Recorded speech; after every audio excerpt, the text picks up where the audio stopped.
नमस्कार दोस्तों, आपका हार्दिक स्वागत है हमारे यूट्यूब चैनल पर। क्या दोस्तों, आज का वीडियो पीटीआई एग्जाम 2022 से संबंधित है, जिसमें हम बातचीत करने वाले हैं कि सेकंड लिस्ट कब तक जारी होगी, मतलब प्रोविजनल वालों का परिणाम कब तक जारी होने की संभावना है। क्योंकि पहले मेरे द्वारा ही बताया गया था कि इसी वीक आपकी प्रोविजनल वालों का परिणाम आपके सामने रहने वाला है। क्या परिणाम इसी वीक जारी होगा या अगले वीक में आने की पॉसिबिलिटी बन रही है? तो दोस्तों इसके ऊपर बातचीत करेंगे।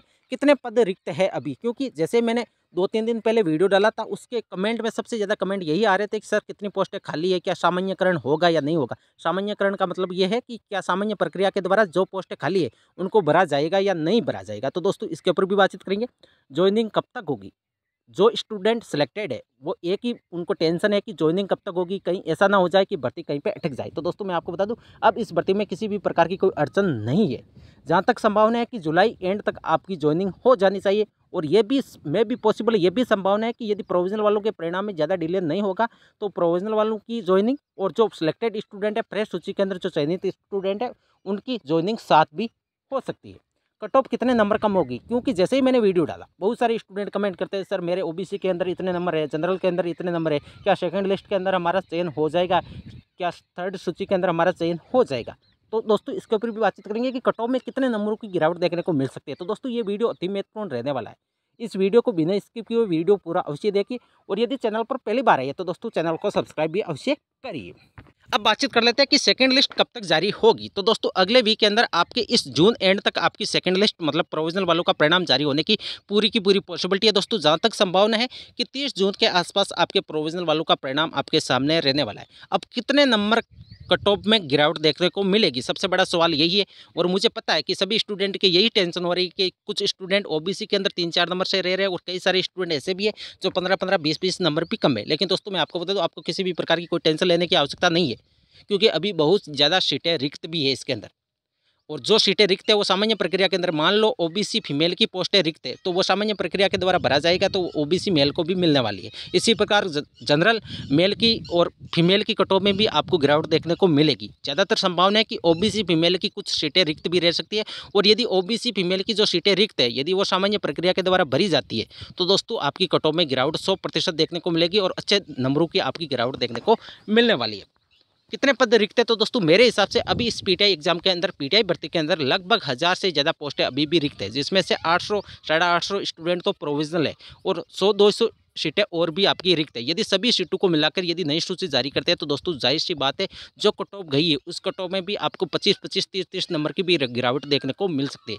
कई सारे स्टूडेंट कमेंट करते रहते हैं कि सर ओबीसी के अंदर हमारे इतने नंबर है, जो कट ऑफ गई है बहुत ज़्यादा गई है, आपने इतनी नहीं बताई थी। तो दोस्तों मैं आपको इस चीज़ को एक्सेप्ट भी करता हूँ कि मेरे द्वारा जनरल की कट ऑफ भी 205 मैक्सिमम बताई गई थी। और मैं आपको ये भी बोल रहा था कि किसी भी स्टूडेंट और किसी भी टीचर के पास ये आंकड़ा नहीं है कि कैटेगरी वाइज कितने स्टूडेंट को पास किया गया। तो दोस्तों इसमें कट ऑफ ज़्यादा जाने का एक रीज़न तो ये था कि ओबीसी और जनरल के अंदर जितने पोस्ट थी उनसे 1.5 गुना स्टूडेंट भी हो सकते हैं। दोस्तों हो सकता है 1.4 गुना स्टूडेंट भी पास हुए हो, और हो सकता है एससी एसटी के अंदर सीटें भी रिक्त हो सकता है कि ओबीसी फीमेल की सीटें भी रिक्त हो। तो दोस्तों जो सीटें रिक्त है वो यदि सामान्य प्रक्रिया के द्वारा भरी जानी चाहिए। दोस्तों विज्ञप्ति के अंदर साफ साफ लिखा रहता है कि सामान्य प्रक्रिया के अंदर यदि कोई पोस्टें रिक्त है उनको सामान्य प्रक्रिया के द्वारा भरा जाता है। तो दोस्तों जो फीमेल की सीटें है ओबीसी की, यदि वो सामान्य प्रक्रिया के द्वारा भरी जाती है तो वो ओबीसी मेल को ही मिलने वाली। तो दोस्तों इससे जाहिर सी बात है आपकी कट ऑफ में गिरावट देखने को मिलेगी।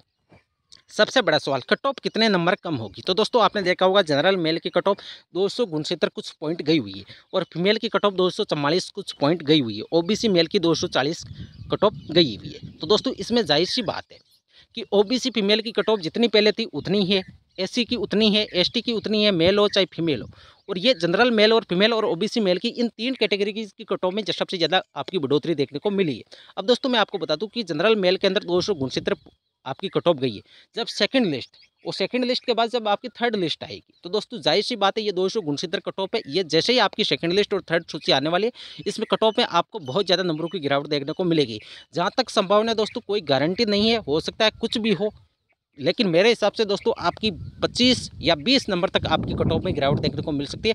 269 आपकी कट ऑफ गई है तो दोस्तों मेरे हिसाब से आपकी जनरल मेल की कट ऑफ 240 250 के बीच में रहने की संभावना है सेकंड सूची। और जब थर्ड सूची आएगी तो दोस्तों आपकी कट ऑफ में 20 से 25 नंबर की आपको गिरावट देखने को मिल सकती है। अब इतनी गिरावट क्यों होगी, तो दोस्तों मैं आपको एक चीज़ और बता दूं कि नंबर ऑफ स्टूडेंटों की संख्या एक नंबर के ऊपर नंबर ऑफ स्टूडेंट बिल्कुल कम है, इस वजह से प्रारंभिक कट ऑफ में भी ज़्यादा उछाल देखने को मिला है।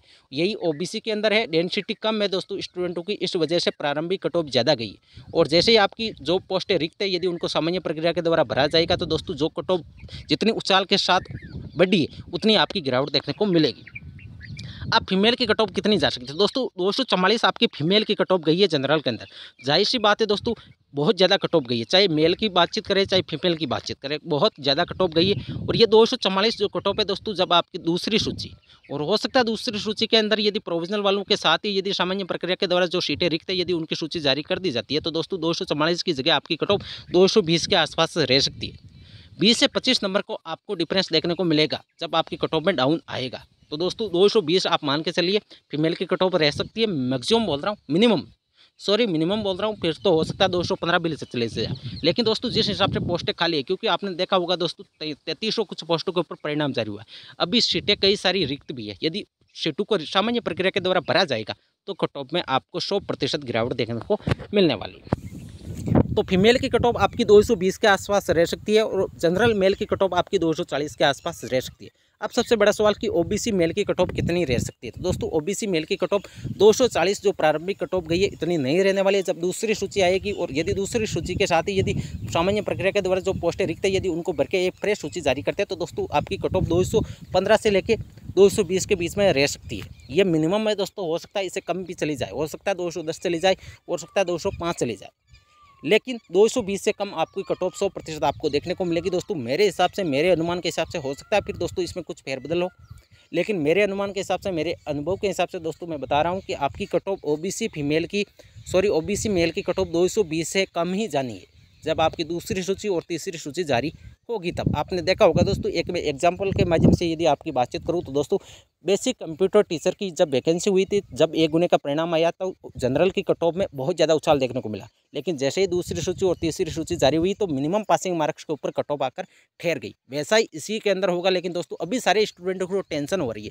क्योंकि जो सिलेक्टेड स्टूडेंट है उनकी ज्वाइनिंग होने वाली। अब सभी स्टूडेंट को यही डर सता रहा है क्या सेकेंड लिस्ट जारी होगी या नहीं होगी। तो दोस्तों मैं आपको बता दूँ राजस्थान कर्मचारी चयन बोर्ड 2 से 3 सूची फर्स्ट सूची के बाद जारी करता है हमेशा, और ऐसा इस पीटीआई एग्जाम के अंदर भी होने वाला है।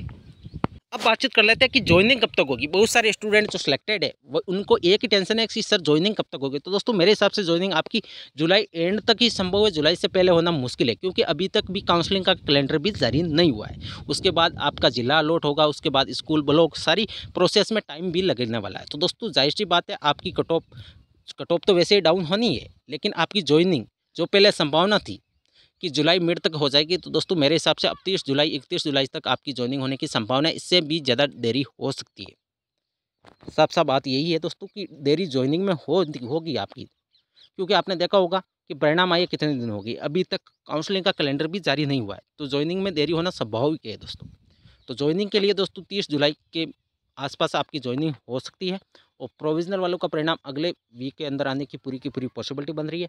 कट ऑफ कितने नंबर कम होगी, तो कट ऑफ का मैंने आपको बता दिया कि आपकी 20 से 25 नंबर कट ऑफ में जनरल और ओबीसी में गिरावट देखने को मिलेगी। तो दोस्तों ये थी आज की वीडियो। दोस्तों यदि वीडियो अच्छी लगी तो चैनल को सब्सक्राइब करें, वीडियो को लाइक और शेयर करें। थैंक यू दोस्तों।